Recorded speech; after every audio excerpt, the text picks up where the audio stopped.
Boa noite a todos, sou João Corrêa, sou aluno do curso de Ciências Econômicas da Universidade Federal do Paraná, faço parte do projeto coordenado pelo professor Júnior Garcia, que é o mapeamento da desigualdade social na região de Curitiba, e hoje vamos trazer aqui alguns dados para vocês com uma perspectiva histórica dessa questão, né? Então vamos lá. Primeiro vamos conceituar a desigualdade social, que é um fenômeno social, né, que diferencia os indivíduos, coloca alguns em condições mais vantajosas que os outros, materializa-se no espaço social podendo ser intelectual, econômica ou de outras formas como gênero e raça, cria uma distinção entre esses grupos, onde uns são sistematicamente favorecidos e outros prejudicados. Por extensão, a má distribuição de renda que ocasiona um desequilíbrio econômico com a maior concentração de riquezas na mão de uma minoria, né? A formação histórica da desigualdade no Brasil, ela começa com a colonização e a escravidão. O sistema de colonização estabeleceu o controle e a dominação e a exploração econômica do território, baseada na mão de obra escravizada indígena e posteriormente escravizada africana, para a produção de açúcar no Nordeste e posteriormente no ciclo do ouro no Sudeste. E esses são os nossos centros dinâmicos na economia colonial e pós-colonial. Essa foi a nossa semente da desigualdade social, colocando os colonizadores brancos no topo, os indígenas e os africanos na base da pirâmide. A independência e o Estado. Em 1822, o Brasil se tornou independente, mas optou por manter as estruturas coloniais. Ao contrário de seus vizinhos latino-americanos, o país manteve a monarquia e o sistema escravagista. O Estado se consolida como mecanismo gerador de desigualdade, favorecendo a elite agrária, sobretudo os produtores de café no Sudeste. Aqui temos outros fatores de relevância, que foi a abolição da escravidão em 1888 e a migração europeia. A abolição, ela foi feita de maneira que a população liberta fosse qualquer indenização, sem uma política de integração e sem acesso à terra. Basicamente, deu origem às favelas e os acúmulos nas periferias dos centros urbanos, né? Enquanto teve uma migração que foi incentivada de mão de obra europeia, que contou com doações de terras, com crédito facilitado e outras benesses. Isso também contribuiu para a origem da marginalização, pois era uma política racista de branqueamento que beneficiou migrantes em detrimento dos ex-escravizados. Temos outros fatores também de relevância que são durante o regime militar e o arrocho salarial. A reforma tributária de 1966 transferiu o custo do Estado para a classe trabalhadora com os impostos altos sobre o consumo e o arrocho salarial, que é o reajuste pela inflação passada de 2 anos, corroeu o poder de compra ano após ano da população, né? O modelo de crescer o bolo concentrou a riqueza na elite industrial e financeira e nunca atingiu a prometida redistribuição de renda. O êxodo rural levou ao boom urbano desordenado, deixando a população migrante sem acesso ao serviço básico, e ela se somou já àquela população marginalizada que estavam ali nos centros desde a abolição da escravidão. Mais recentemente, após o período militar, tivemos as décadas perdidas, com hiperinflação e planos de estabilização falhos, como o confisco da poupança.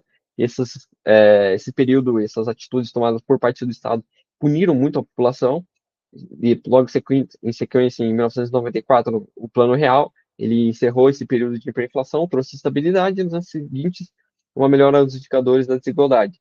Mas logo em 2008, esse ciclo de prosperidade se encerrou devido ao fim do boom das commodities, que os impactos foram seguidos nos anos seguintes, né? E os desdobramentos econômicos e políticos levaram a novas crises e aumentos da instabilidade nos dois primeiras décadas do século XXI. Chegando aqui à reforma trabalhista e uberização. A reforma trabalhista flexibilizou as leis e criou uma nova modalidade de trabalho, né? Novas modalidades de trabalhos precários, como a escala 6 por 1, por exemplo. O discurso de empreendedorismo e autonomia de trabalho por plataforma mascaram a falta de direitos de proteção. Nesse modelo, o trabalhador arca com todos os custos e riscos de sua atividade, enquanto a plataforma atua apenas como mediadora. E, mais recentemente, tivemos a pandemia de Covid-19, que aprofundou essa crise. A pandemia aprofundou brutalmente a concentração de renda, com mais ricos aumentando seu patrimônio. A má administração pública no Brasil, marcada pela negação da ciência, agravou a crise, levando a mais de 700 mil mortes. E a desigualdade foi exacerbada, com os mais pobres sendo os mais afetados pela crise sanitária e econômica. Só basta lembrar-se da fila do osso, que estava uma imagem recorrente em 2021 e 2022 ali. Agora vamos seguir aqui para alguns dados da região metropolitana de Curitiba e de Curitiba, né? Aqui a gente pode ver que Curitiba, por exemplo, tem a maior população, é uma cidade onde a pessoa tem um rendimento maior, inclusive a distância ali também entre a população parda, por exemplo, e as mulheres em relação aos homens, ela também está por volta ali dos 80%. Está meio que na média da região, mas as cidades com indicadores que estão bem melhor, por exemplo, como Colombo Amarante, Tamandaré e Piraquara nesse sentido. Aqui a gente pode ver como os gastos, por exemplo, com saúde. Em Curitiba está 1.291,87. Araucária é o melhor exemplo aí, 1.991,22. Curitiba também tem mais médicos por habitantes, tanto no SUS como no setor de saúde por inteiro. Também em Curitiba, São José dos Pinhais e Pinhais ali acabam concentrando bastante do ensino superior da região. Não tem tantos alunos na rede pública, isso acaba acontecendo com mais nas cidades periféricas, né? Como Fazenda Rio Grande e São José dos Pinhais. E agora vamos aqui olhar de forma mais aprofundada em outros indicadores também, né? A renda mensal, Curitiba tem a renda média mensal de 3.427, a Araucária, por exemplo, está na média ali, entre a média dos municípios selecionados da região metropolitana, com 1.120, Piraquara 585, Almirante Tamandaré 562 reais. O patrimônio líquido em Curitiba é 150.361, enquanto Almirante Tamandaré é 83.939, Colombo com apenas com 15.740 e Piraquara com 10.080. O percentual das pessoas ocupadas, Curitiba tem o maior percentual da região, com 59,3% da população encontrando-se ocupada, Colombo apenas 20,2% e Piraquara apenas 11,6%. A renda real média das mulheres em relação aos homens em Araucária, que tem o menor indicador nesse sentido, tem uma diferença que as mulheres recebem apenas 70,7% da renda dos homens. Em Piraquara, isso se inverte, e as mulheres recebem até 10% a mais do que a renda dos homens, né? A população parda, em comparação com a branca, o rendimento médio das pessoas pardas equivale a 95,5% de pessoas brancas em Almirante Tamandaré, onde tem o melhor indicador, e apenas 73,70% em São José dos Pinhais, onde tem o pior indicador. A renda de comparação pretos versus brancos, né? Em Curitiba, a renda das pessoas negras é 74,80% e o das pessoas é, negras em Piraquara é 5,9% maior do que das pessoas brancas. Então, Curitiba tem o pior indicador nesse sentido e Piraquara o melhor. Mas notem que são regiões com níveis de renda muito distintos. Agora vamos continuando aqui. O percentual de pessoas no mercado formal de trabalho em Curitiba tem o maior percentual, com 75,5% das pessoas no trabalho formal. Piraquara tem o menor, com 11,6%. O maior sendo Curitiba e o menor sendo Piraquara, respectivamente, né? As mulheres, Curitiba se destaca com um dos menores indicadores na região, porque apenas 48,9% das mulheres estão inseridas no trabalho formal, enquanto as pessoas pretas e pardas no mercado formal, a Araucária apresenta o maior índice de pessoas pretas e pardas, enquanto com 13,5 é um índice bem pequeno ainda, não é? Comparado com o número total de pessoas no mercado de trabalho nessas regiões. 13% quer dizer que 70% e alguma coisa não está nesse mercado formal de trabalho. Aqui agora vamos olhar os indicadores de saúde, médicos por mil habitantes. Curitiba tem 5,6 médicos por mil habitantes. Colombo tem 1,3, Fazenda Rio Grande tem apenas 0,6. Gasto público total em saúde por habitante. Araucária é o município que mais gasta, 1.991,22, como disse anteriormente, quando Curitiba está mais ou menos na média, com 1.291,87. E Piraquara é o menor, com 546,85. Isso reflete muito na qualidade de vida das pessoas na região, né? Estilo de vida e etc.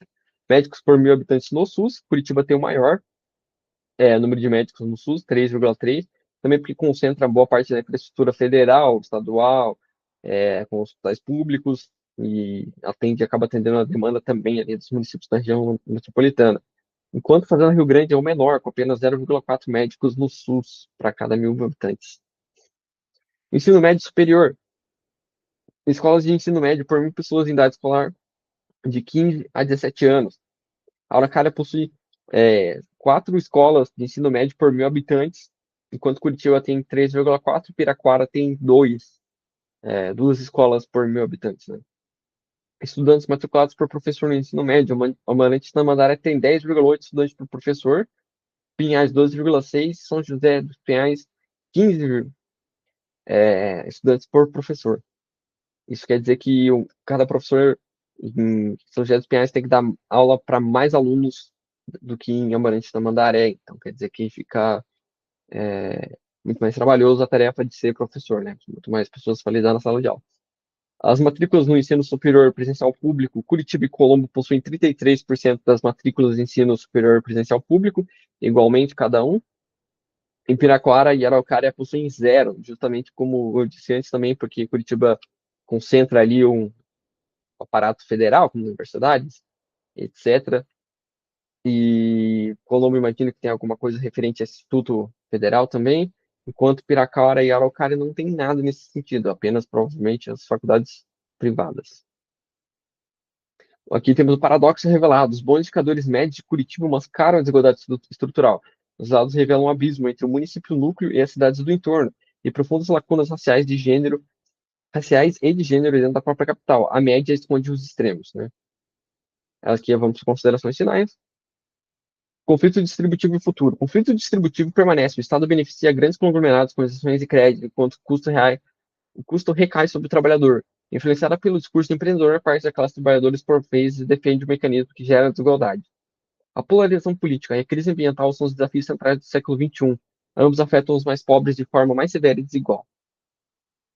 As eleições e a consciência, o papel do voto, né? Em 2026 ocorrerão as novas eleições no Brasil. A qualidade de vida da população está diretamente ligada à qualidade dos políticos eleitos e suas decisões. Apenas eleitores conscientes de suas escolhas no cenário histórico da desigualdade podem eleger representantes que visam o bem comum. Então, ano que vem é um ano-chave decisivo para a gente enfrentar esses problemas que assolam nossas vidas enquanto moradores de Curitiba e da região metropolitana. E aqui eu gostaria de finalizar e agradecer a todos que visualizaram esse vídeo até o final. Os dados da pesquisa e do projeto estarão nos comentários ou na descrição do vídeo. Recomendo que todos acessem, pois tem um material de qualidade muito bem feito que realmente vale a pena ver e é muito mais detalhado, muito mais rico em detalhes, com muito mais informações para toda a região metropolitana expandida de Curitiba. Gostaria, mas não tem como falar tanto assim, pois o vídeo ficaria demasiadamente longo. Agradeço a todo mundo, agradeço ao professor Júnior Garcia pela coordenação do projeto, pela oportunidade de participar. E aqui fica o meu abraço e boa noite a todos.